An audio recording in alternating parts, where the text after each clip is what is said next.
Back on the Cougar Coaches Show, talking Columbia Cougars soccer with the head coach of the Cougar men's team, number 19 in the country, the NAIA latest top 25 poll, and also the new head coach of the women's program. We'll talk more about that in just a moment. We talk about your defense, your goaltender, Matt McKenna. I'll get another Defensive Player of the Week honor. Dylan Barduzzi, your leader up front, one of your leaders up front in his senior year. It was a runner-up for the Offensive Player of the Week in conference play. Talk about how valuable with 8 goals and I think 3 or 4 assists right now for his senior year, how well he's stepped up for you here. Well, Dylan had a great start to the season. He was really rolling, scored some big goals. I think 4 game-winning goals. He's such a dangerous player, and we've been moving him around from forward to left midfield, and he's most effective at the left midfield.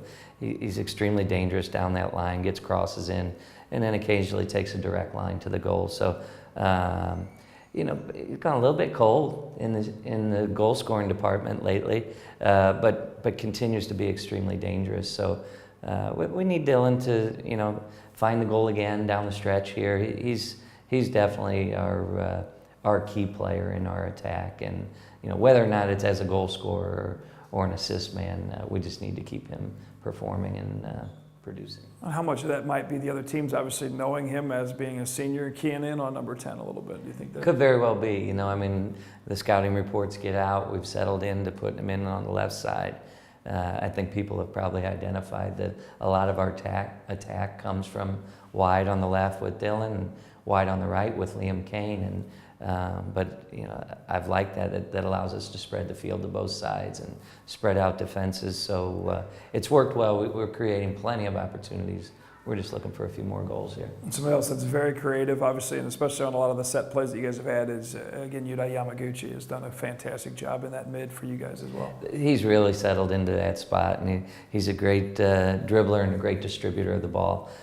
Goal scoring doesn't seem to be his forte. But I think he might be leading the team in assists, and the opportunities that he creates just really causes problems for defenses as well. And you mentioned a couple of the names. Liam Kane is one of the big newcomers that's really had a good start as we really middle of the season now, and then Marko Paunovic as well has really made his presence felt when he's been able to be healthy and out there and really running things in, scoring I think 5 goals now. Marko has, and he's getting behind defenses consistently now, and he's with his speed and his ball skill, and he's a good shooter. He really has it all, but he just hasn't been that fortunate.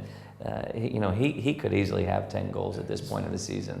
He's been a little bit snake bitten and has not quite finished a few of the open opportunities that he's had. But as a true freshman, I think he's going to be dangerous for years to come. Most definitely. Yeah, a couple of those games, the Bellevue game comes to mind. I think there was a couple shots. I think he had one of the goal posts and missed one of the shots to the wide. But at the same time, I know you like him to be aggressive and to keep firing shots and not worry necessarily about that. Just keep creating and moving forward. Yeah, and they're getting the opportunities. So we're not frustrated in our play or the opportunities we're creating. We have spent time on finishing this past week and really keeping the ball on the lower half of the goal. Let's make the keeper save it. Let's make the keeper go to the ground. We do tend to cost ourselves a few goal scoring opportunities by sailing shots over the goal. I think we just need a little more focus in the box. Get some shots on goal and to see if the Cougars can get back to where they're scoring 3 and 4 goals a game. Or what would that magic number be for you if you had to have an absolute best performance for the night? Obviously, one more than the other team, but if you had to pick a number? Yeah, I'd like to win games by 3 goals. I think anytime you leave a team in the game, 2 goals is still in the game. So if we're able to, if we're getting more scoring opportunities than the opponent, then I'd like to get a 3-goal lead, and then you start to feel comfortable, and maybe some of those younger guys can get a little more playing time, a little more opportunity. But typically games are battles, and we like to go with our key group and let them finish off a team, and it's been good. But down the stretch, we do want to get some players some additional playing time, and in the event that we need to go to the bench in the postseason, we want those guys to have a little bit of experience. So you ready down the stretch? The Cougars go, trying to chase down a high seed in the AMC Conference Tournament. as they look up at Hannibal in the top spot as of right now, but some big matchups still left for the Columbia College Cougars, and a couple of home matches for you, as well as hopefully some tournament home games too. You can find the full schedule on the website, columbiacougars.com, where you can also find the link. There's not a whole lot of information there as we start adding pieces to the women's program. We'll come back in our final segment, talk about what has been happening and what will happen in the future here with Columbia College women's soccer with Coach John Klein after this on Mediacom Channel 22.